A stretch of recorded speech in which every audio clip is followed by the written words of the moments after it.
I'm sure a lot of you have already seen or heard or read on social media about the new addition to the DoorDash Dasher app and the new metric they will be tracking. Your account is at risk for deactivation if you have more than one complaint in your last 100 deliveries. In this video, I'm going to break this down a little bit more and give some tips on how you can prevent yourself from being deactivated or be at risk from these false claims that do happen. Hey everyone, Gig Coach Jake here, your go-to for fact-based gig economy news, tips, and tricks. Today I want to discuss and break this down real quick and then give some tips on how you can stay out of the danger zone. DoorDash has added this metric to help them track those that have recurring incidents that need to be removed from the platform. Some are false claims and others are just people taking advantage of the system. There's a lot of scammers on both sides, whether it be a dasher or a consumer/customer. So it's very important that DoorDash covers their end because they've spent a lot of money in comps. Over the last couple of years, they've comped out a lot of meals, unlike companies like Grubhub. Now they have to damage control the amount that they're paying out and get rid of people that are a continual problem. If you have more than one in the last 100, you're not going to be deactivated automatically. Your account will be up for review. You see right here. Account may be reviewed for deactivation if you have more than one delivery issue out of your last 100. How can you prevent this? There are a lot of false claims out there. One thing I've always stressed and talked about is having a dash cam, body cam, some type of camera and audio device that's going to cover your end of things. In a he said, she said world, the companies are going to believe the customer before they're going to believe you.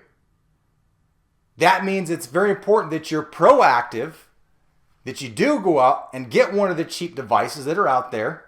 I'll provide a link pretty soon. I don't have it right away, but get it up soon. Of different dash cams or body cams that you might not want to invest in. I have both. I have a dash cam. That way it tracks all of the delivery. From the time I got on my vehicle to go inside the consumer, the merchant, get the food, bring it to my car, showing that I didn't tamper with it whatsoever in case someone says that I took some fries or maybe I took a cookie or who knows. People claim that. There's all kinds of bogus claims on social media. A lot of times what it is, someone just trying to get a free meal. Anyhow, sucks for us. They don't care about our livelihood. We need to be proactive. And like they say, CYOA, cover your own arse. You got to cover your own behind, especially being a business owner. And again, in a he said, she said world where the company's going to believe the consumer, customer first before yourself. There's a lot of cheap, inexpensive options as far as body cams go. It doesn't have to be great footage. You're not putting it up on YouTube like I am. I'm not creating videos. Maybe at some point you will. You might want to have something of better quality. But you just need something that's going to pick up the audio, what was said in exchange. Look at all these times where a delivery driver for Grubhub, DoorDash, where not only the customer, but the merchant said that maybe they cussed at them or claimed that something happened that led to a deactivation or their account being paused that really did not happen whatsoever. It sucks. If you piss someone off, they can make a bogus claim and do whatever they want, whether it be an employee at the restaurant or the customer. Those are some of the risks and hazards that we have to be careful of. Again, like I said, I have not only a dash cam that records all footage from the time I pick it up till I deliver it and drop it off, shows the address, everything, as well as body cam footage, if and when I need it. Since I have the dash cam, I don't use the body cam as much. But for those of you that aren't looking to invest in a dash cam, I highly suggest it because if you're in an accident, that's the one thing that's going to prove your side to the insurance company. You're going to let a cop show up and decide who is at fault? I'd rather video evidence be the deciding factor, not somebody's opinion. Anyhow, with that being said, not going to drown this out too far. It's a new metric that they must use to cover their end For you to cover your end, you just need to go out and purchase a cheap device, whether it be a body cam or dash cam.